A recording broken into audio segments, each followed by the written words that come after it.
Southern California के ये ports देश के 30% एक्सपोर्ट्स, 40% इंपोर्ट्स और लगभग आधा बिजनेस यहीं से होता है। एबीएचआई सिचुएशन का आपका क्या असेसमेंट है? कैलडू शिप्स आए थे, अनहोन माल उतारा और फिर निकल गए, और तो आज फिर से अभी बर्थ पर 0 शिप्स हैं। पोर्ट ऑफ सियाटल में अगर ये ऑनगोइंग पोर्ट क्राइसिस और बढ़ता गया तो यूएस जीडीपी में लगभग $50 बिलियन का नुकसान हो सकता है। लॉस एंजलिस, लॉन्ग बीच और सियाटल जैसे बड़े शिपिंग हब्स इंपोर्ट वॉल्यूम्स में 40% तक की भारी कमी रिपोर्ट कर रहे हैं।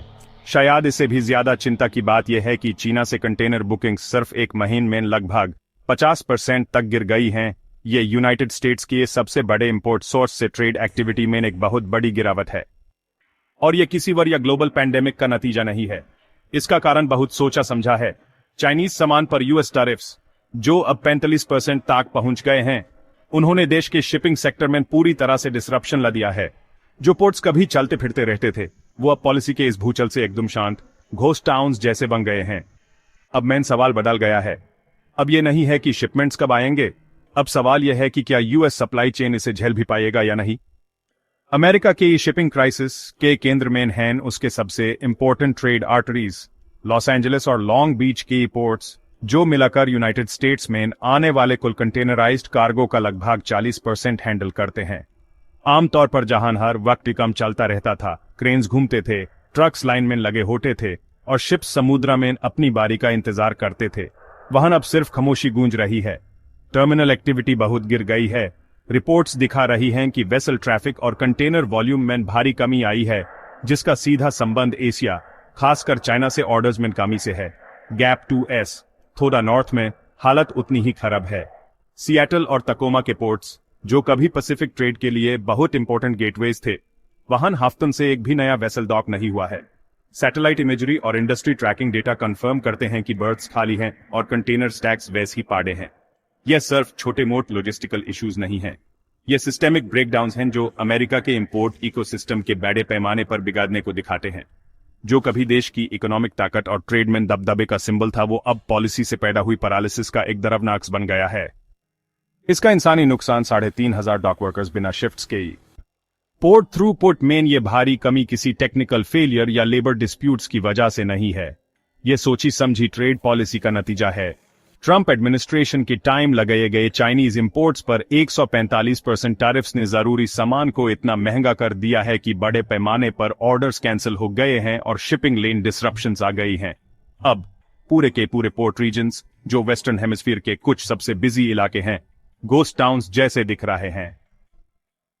जो विजुअल्स हैं वो हैरान करने वाले हैं। लाइन से लगे अनयूज्ड क्रेन्स, बेकार खड़े ट्रक्स से भरे पार्किंग लॉट्स और बिना डॉक वर्कर्स के लोडिंग डॉक्स। ये अजीब बदलाव सिर्फ सिंबॉलिक नहीं है, ये आर्थिक रूप से तबाही मचने वाला है।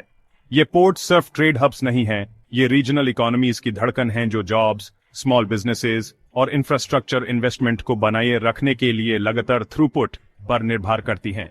ये क्राइसिस शांत है लेकिन बहुत गहरा है, एक स्लो मोशन कोलैप्स जो सबके सामने हो रहा है देश के सबसे इंपॉर्टेंट कोस्ट लाइन्स पर।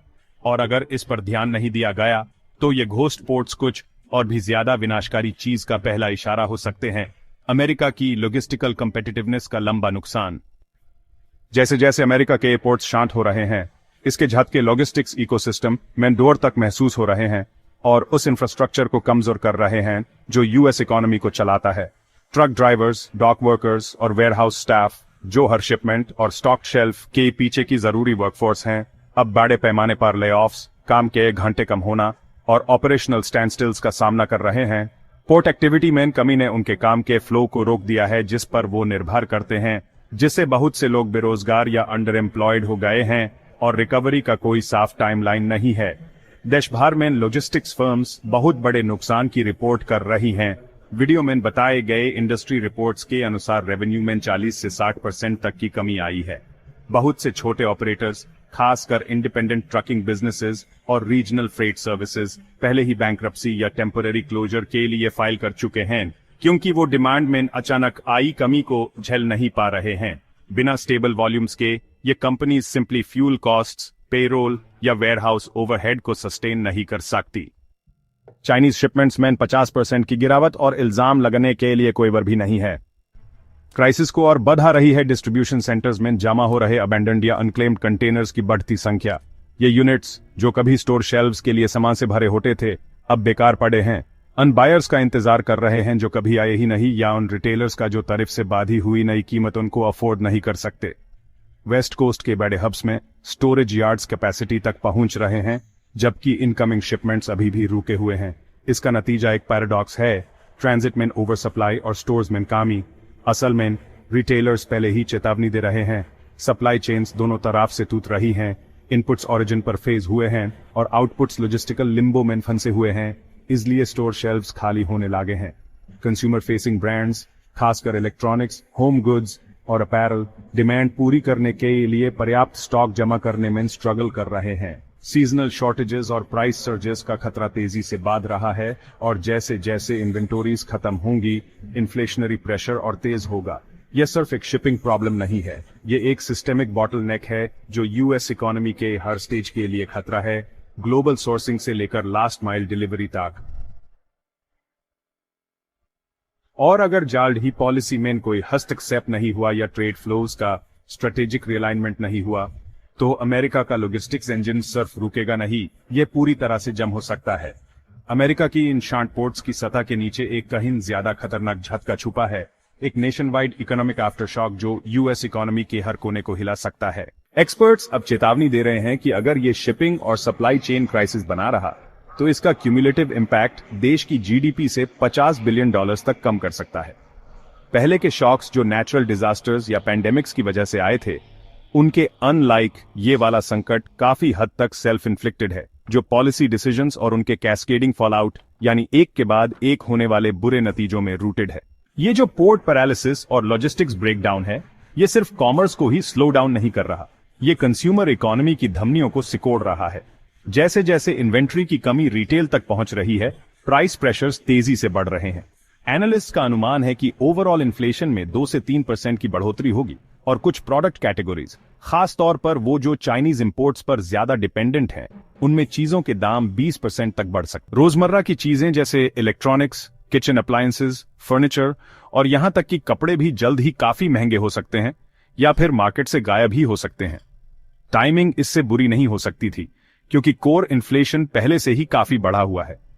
कंज्यूमर कॉन्फिडेंस अभी भी फ्रैजाइल है, इसमें जोड़ दीजिए ये साफ दिखती महंगाई और दुकानों में खाली शेल्व्स, और ये बन जाता है एक ऐसा क्राइसिस जो सीधे हाउसहोल्ड बजट्स और लोगों के स्पेंडिंग बिहेवियर पर असर डालता है। नतीजा, कंज्यूमर एक्टिविटी में एक पोटेंशियल स्लो डाउन, जिससे जीडीपी और कम हो सकती है, रिसेशन का डर बढ़ सकता है, और वर्किंग और मिडिल क्लास फैमिलीज जो पहले ही मुश्किल से गुजारा कर रही हैं, उन पर और फाइनेंशियल प्रेशर आ सकता है। लेकिन ये सिर्फ इन्फ्लेशन या जीडीपी नंबर्स की बात नहीं है, ये नेशनल सप्लाई चेन की स्ट्रेटेजिक इंटेग्रिटी का सवाल है। यूएस पोर्ट्स पर अभी जो शांति दिख रही है वो मिसलीडिंग है। भले ही डॉक्स शांत लग रहे हों, एशिया में अपस्ट्रीम फैक्ट्रीज प्रोडक्शन रोक रही हैं, शिपमेंट्स रास्ते में अटके हुए हैं, और डाउनस्ट्रीम रिटेलर्स ऑल्टरनेटिव्स के लिए हाथ पैर मार रहे हैं। ये एक क्लासिक केस है जिसे supply chain analyst silent storm कहते हैं, जहां विजिबल एक्टिविटी धीमी हो जाती है, जबकि सिस्टेमिक स्ट्रेस ब्रेकिंग पॉइंट तक पहुंच जाता है। शॉर्ट में, पोर्ट क्राइसिस से होने वाला इकोनॉमिक पेन अब थियोरेटिकल नहीं रहा, ये यहीं है, ये फैल रहा है, और इमीडिएट इंटरवेंशन के बिना ये दशकों में यूएस में देखे गए सबसे ज्यादा असर डालने वाले ट्रेड रिलेटेड डिसरप्शंस में से एक बन सकता है। जहां यूएस पोर्ट्स पर मौजूदा slow down supply chain paralysis की एक काफी ग्रिम तस्वीर पेश करता है, वहीं इकोनॉमिस्ट्स और लॉजिस्टिक्स एक्सपर्ट्स पहले से ही एक दूसरी और शायद ज्यादा कैओटिक वेव के बारे में अलार्म बजा रहे हैं। विप इफेक्ट, ये टर्म अक्सर सप्लाई चेन थ्योरी में इस्तेमाल होता है। इसका मतलब है बैकलॉग्ड शिपमेंट्स का अचानक इतना ज्यादा सर्ज होना कि सप्रेशन की पीरियड के बाद लॉजिस्टिकल सिस्टम्स पूरी तरह ओवरवेल्म हो जाएं, और यूनाइटेड स्टेट्स को जल्द ही शायद इसी का सामना करना पड़ सकता है। राइट नाउ, चाइनीज गुड्स पर लगे 145% टैरिफ्स, जिनसे ओरिजिनल डिसरप्शन शुरू हुआ था, उन्हें 90 दिनों के लिए टेम्पोरेरीली सस्पेंड कर दिया गया है। एक पॉज जो शॉर्ट टर्म ब्रीदिंग रूम तो देता है, पर कोई लॉन्ग टर्म सोल्यूशन नहीं। जैसे ही ये विंडो बंद होगी, अगर टैरिफ्स बिना किसी एडजस्टमेंट या रिनेगोशिएशन के दोबारा लगा दिए गए, तो सैकड़ों डिलेड शिपमेंट्स यूएस में ऐसे फ्लड कर सकते हैं जैसे कोई डैम टूट गया हो। कैरियर्स, इंपोर्टर्स और मैन्युफैक्चरर्स पहले से ही स्टॉक पाइलिंग कर रहे हैं और अपने फ्रेट मूवमेंट्स की टाइमिंग इस डिसीजन के साथ मिला रहे हैं। इसका लाइकली रिजल्ट, कंटेनर ट्रैफिक की एक टाइडल वेव जो एक साथ पहले से ही अंडरस्टाफ्ड और अंडर रिसोर्स्ड पोर्ट्स पर आ धमकेगी। कॉन्सिक्वेंसेस कैटास्ट्रॉफिक हो सकते हैं। पोर्ट टर्मिनल्स इस स्ट्रेन में शायद टूट जाएं, क्योंकि बैकलॉग संभालने के लिए लेबर, इक्विपमेंट और स्टोरेज कैपेसिटी लिमिटेड है। शिप्स को शायद ऑफशोर पर दिनों या हफ्तों तक एंकर डालना पड़े, बर्थ्स का इंतजार करते हुए।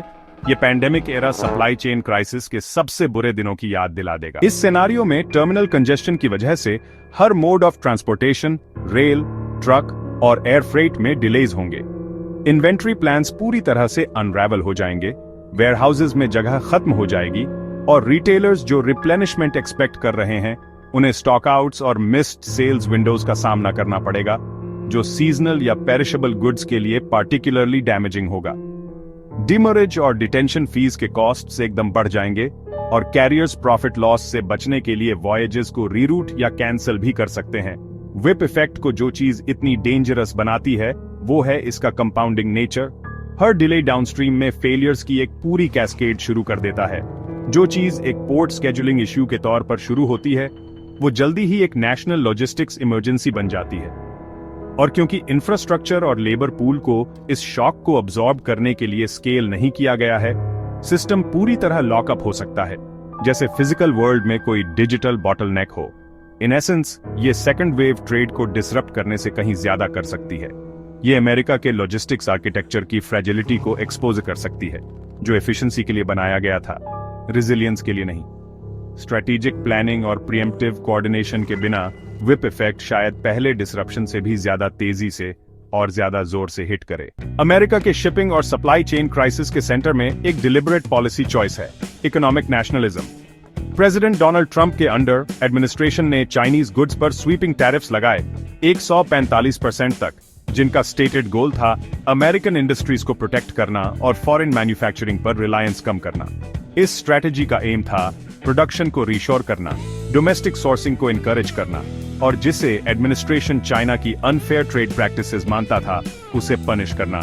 थ्योरी में इस अप्रोच को अमेरिकन जॉब्स और इकोनॉमिक सॉवरेंटी की डिफेंस के तौर पर फ्रेम किया गया था, लेकिन प्रैक्टिस में इसने ग्लोबल ट्रेड नेटवर्क्स में एक हाईली डिसरप्टिव चेन रिएक्शन शुरू कर दिया, एक ऐसा रिएक्शन जो सालों बाद भी रिवर्बरेट कर रहा है। चाइना कोई मामूली ट्रेड पार्टनर नहीं है, वो यूएस के इंपोर्ट पोर्टफोलियो में फिनिश्ड गुड्स और इंटरमीडिएट कंपोनेंट्स का सबसे बड़ा सप्लायर है। इलेक्ट्रॉनिक्स से लेकर इंडस्ट्रियल मशीनरी तक, टेक्सटाइल्स से लेकर पैकेजिंग मटेरियल्स तक, चाइनीज एक्सपोर्ट्स अमेरिका के कमर्शियल इकोसिस्टम में डीपली एम्बेडेड हैं। प्यूनिटिव टैरिफ्स के जरिए इन इंपोर्ट्स को शार्पली कर्ब करके पॉलिसी ने उन सप्लाई चेन्स को ही डिस्टेबलाइज कर दिया जिन पर अमेरिकन कंपनीज कंपेटिटिवली ऑपरेट करने के लिए डिपेंड करती है। Small and medium size businesses, जिनमें से कई के पास रैपिडली सोर्सिंग शिफ्ट करने के लिए स्केल या कैपिटल नहीं है, वो पर्टिकुलरली हार्ड हिट हुए हैं। इंडस्ट्रीज जैसे automotive parts, consumer electronics, retail manufacturing और एग्रीकल्चर भी, जो फर्टिलाइजर्स और केमिकल्स जैसे चाइनीज इनपुट्स पर डिपेंड करती है, उन्हें steep input cost hikes, production delays और लॉस्ट कॉन्ट्रैक्ट्स का सामना करना पड़ा है। मोरओवर, ये कदम यूएस इंडस्ट्रियल बेस की अंडरलाइंग स्ट्रक्चरल वीकनेसेस को एड्रेस करने में फेल रहा। डोमेस्टिक कैपेसिटी में पैरेलल इन्वेस्टमेंट्स, रिट्रेनिंग प्रोग्राम्स या रीशोरिंग के लिए इंसेंटिव्स के बिना चाइनीज इंपोर्ट्स में कमी से पैदा हुआ वॉइड भरा नहीं जा सका है। मैन्युफैक्चरिंग रेनेसांस शुरू करने के बजाय पॉलिसी ने एक वैक्यूम बना दिया, जिसने डाउनस्ट्रीम सेक्टर्स को क्रिपल कर दिया और just in time logistics models की फ्रेजिलिटी को एक्सपोजे कर दिया। शायद सबसे पैराडॉक्सिकल बात यह है कि जिन बिजनेसेस को टैरिफ्स प्रोटेक्ट करने के लिए थे, वही आज सबसे ज्यादा वल्नरेबल हैं। अमेरिकन मैन्युफैक्चरर्स जो कंपोनेंट्स के लिए ग्लोबल सप्लाई चेन्स पर रिलाई करते हैं, उन्हें राइजिंग कॉस्ट्स, इन्वेंट्री शॉर्टेजेस और श्रिंकिंग प्रॉफिट मार्जिन्स झेलने पड़े हैं। कुछ ने तो टैरिफ एक्सपोजर से बचने के लिए अपने ऑपरेशंस पूरी तरह ओवरसीज मूव कर लिए हैं, जिससे डोमेस्टिक प्रोटेक्शनिज्म का असल सिद्धांत ही अंडरमाइन हो गया है। इन एसेंस, ये 145% टैरिफ्स सिर्फ एक इकोनॉमिक लेवर नहीं थे, ये एक ब्लंट इंस्ट्रूमेंट बन गए जिसने पॉलिटिकल मैसेजिंग के लिए सप्लाई चेन रेजिलियंस की कुर्बानी दे दी। और अब जहां पोर्ट्स पैरालाइज्ड हैं, इन्फ्लेशन बढ़ रहा है और लॉजिस्टिक्स सिस्टम्स बकल कर रहे हैं, उस इकोनॉमिक नेशनलिज्म की कीमत पेनफुली क्लियर होती जा रही है। जैसे जैसे अमेरिका के आइडल पोर्ट्स और साइलेंट लॉजिस्टिक्स सेंटर्स पर धूल बैठ रही है, एक सवाल किसी भी पॉलिसी पेपर या ट्रेड नेगोशिएशन से बड़ा होकर सामने आ रहा है। अगर इंपोर्ट्स कट करने का गोल अमेरिकन इंडस्ट्री को प्रोटेक्ट करना था, लेकिन आउटकम उन सप्लाई चेन्स का कोलैप्स है, जिन पर ये इंडस्ट्रीज रिलाई करती है, तो फिर एग्जैक्टली प्रोटेक्ट किसे किया जा रहा है? यूनाइटेड स्टेट्स आज एक क्रॉस रोड्स पर खड़ा है।